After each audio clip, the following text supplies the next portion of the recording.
ಬೇಗ ಬಂದ್ರೆ ಇಲ್ಲಿ ಮಟನ್ ಸಿಗಲ್ಲ, ಅಲ್ಲ ಲೇಟ್ ಆಗಿ ಬಂದ್ರೆ ಇಲ್ಲಿ ಸೀಟೇ ಸಿಗಲ್ಲ.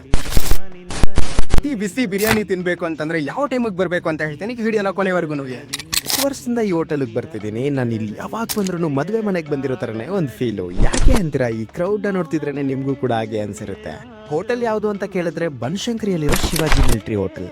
ಹೋಟೆಲ್ ವಿಚಾರಕ್ಕೆ ಬರೋದಾದ್ರೆ ಬೆಳಿಗ್ಗೆ 8:30 3 ಗಂಟೆವರೆಗೂ ಓಪನ್ ಇರುತ್ತೆ. ಬೆಳಿಗ್ಗೆ ಬಂದ್ರೆ ದೋಸೆ ಕಾಲ್ ಸೂಪು, ಒಂದಿಷ್ಟು ಸ್ಟಾರ್ಟರ್ಸ್ ಕೂಡ ಸಿಗುತ್ತೆ. ನಾವಿಲ್ಲಿ ರೆಗ್ಯುಲರ್ ಆಗಿ ಆರ್ಡರ್ ಮಾಡೋದಂದ್ರೆ ಇವರ authentic mutton biryani, mutton pepper, chicken leg piece, chicken fry, chilli chicken. ನೀವು ಟೇಸ್ಟ್ ವಿಚಾರದಲ್ಲಿ ಹೇಳಬೇಕು ಅಂದ್ರೆ ಮಟನ್ ಬಿರಿಯಾನಿ ಅಂತೂ ಫುಲ್ ಫ್ಲೇವರ್ಫುಲ್ ಆಗಿರುತ್ತೆ. ಮಧ್ಯ ಬಟಾಣಿ ಸಿಗೋದ್ರಿಂದ ಇನ್ನೂ ಟೇಸ್ಟ್ನ ಜಾಸ್ತಿ ಮಾಡುತ್ತೆ.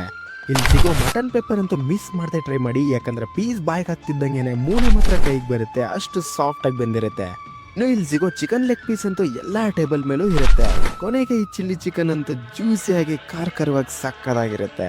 ಮೊದಲೇ ಹೇಳಿದಾಗೆ ಬೇಗ ಹೋದ್ರೆ ಮಟನ್ ಬಿರಿಯಾನಿ ಸಿಗಲ್ಲ. ಒಂದು 11:30 12 ಹಂಗೆ ಹೋದ್ರೆ ಅವಾಗ ತಾನೇ ಬಿಸಿಯಾಗಿ ದಮ್ಮಿಂದ ಇಳಿಸಿರೋ ಮಟನ್ ಬಿರಿಯಾನಿ ಟ್ರೈ ಮಾಡ್ಬೋದು. ಆದರೆ ಲೇಟಾಗಿ ಮಾತ್ರ ಹೋಗಬೇಡಿ. ಮಟನ್ ಬಿರಿಯಾನಿ ಇರಲಿ, ಒಂದು ಹಾಫ್ ಅನ್ ಅವರ್ಗೆ ಕುತ್ಕೊಳ್ಳೋಕೆ ಸೀಟ್ ಕೂಡ ಸಿಗಲ್ಲ. ಇನ್ನು ಲೊಕೇಶನ್ ಮತ್ತು ಪ್ರೈಸ್ ಡೀಟೇಲ್ಸ್ ಎಲ್ಲ ಡಿಸ್ಕ್ರಿಪ್ಷನಲ್ಲಿ ಕೊಟ್ಟಿರ್ತೀನಿ. ನೀವು ಏನಾದರೂ ಜಯನಗರ ಕಡೆ ಬನಶಂಕರಿ ಕಡೆ ಹೋದರೆ ಟ್ರೈ ಮಾಡಿ. ಹಾಗೆ ನಿಮ್ಗೇನು ಇಷ್ಟ ಆಯಿತು ಅಂತ ನಮ್ಮ ಕಮೆಂಟಲ್ಲಿ ತಿಳಿಸಿ.